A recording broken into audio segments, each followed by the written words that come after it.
ہر بیٹا اپنے باپ کی نصیحتوں کو یاد رکھتے ہے۔ کبھی آپ نے سوچا کہ کسی ایک نصیحت پر عمل کرنے سے ساری زندگی بدل سکتی ہے؟ آئیے کچھ نصیحتیں ہیں قرآن مجید میں جو حضرت لقمان نے اپنے بیٹے کو کہی تھی۔ یہ ساری نصیحتیں تمام نوع انسانی کے لیے ہدایت اور رہنمائی کا ذریعہ ہے۔ پہل حضرت لقمان نے فرمایا کہ بیٹا اللہ تعالیٰ کے ساتھ کسی کو بھی شریک مت ٹھہرا۔ قرآن مجید میں فرمایا گیا ہے کہ اللہ تعالیٰ کے ساتھ جو شخص کسی کو شریک کرتا ہے اس کا ہر کام ضائع ہو جاتا ہے، اور یہ بھی فرمایا گیا کہ شریک ٹھہرانا ظلم عظیم ہے۔ دوسرے نمبر پر آپ نے فرمایا کہ نماز ادا کرنا، نماز فرض نہیں بلکہ زندگی کا دار و مدار ہی نماز پر ہے۔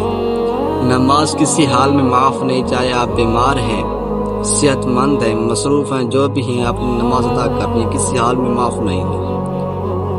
تیسرے نمبر پر آتا ہے کہ حسن سلوک والدین کے ساتھ اور دوسروں کے ساتھ۔ اپنے والدین کے ساتھ حسن سلوک سے پیش آئیں اور دوسروں کے ساتھ ایمانداری اور تقوی سے پیش آئیں۔ حضرت نوح علیہ السلام کا بھی واقعہ زیر غور ہے کہ آپ کے بیٹے تھے حضرت نوح علیہ السلام کے، جنہوں نے آپ کی نافرمانی کی اور ہمیشہ آپ کے احکامات کو مسترد کیا، اور اس کا یہ نتیجہ ہوا کہ وہ پانی میں غرق ہو گیا۔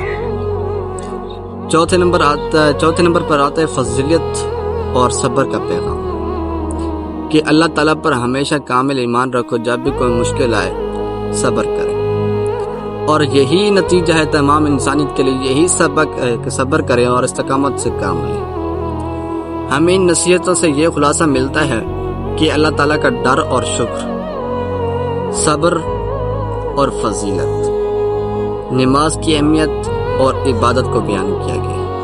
یہ تین ایسی چیزیں ہیں، اور اخلاق کی بھی اہمیت کو بیان کیا گیا ہے کہ اچھے اخلاق سے سب سے پیش آئے، اور یہی چیزیں اگر ہم ان پر عمل کر لیں تو ہماری زندگی، یہ دنیاوی زندگی، یہ بھی جنت کا گہوارہ بن سکتا ہے۔ دعا ہے اللہ رب العزت سے کہ ہمیں یہ تینوں چاروں چیزوں پر عمل کرنے کی توفیق دے۔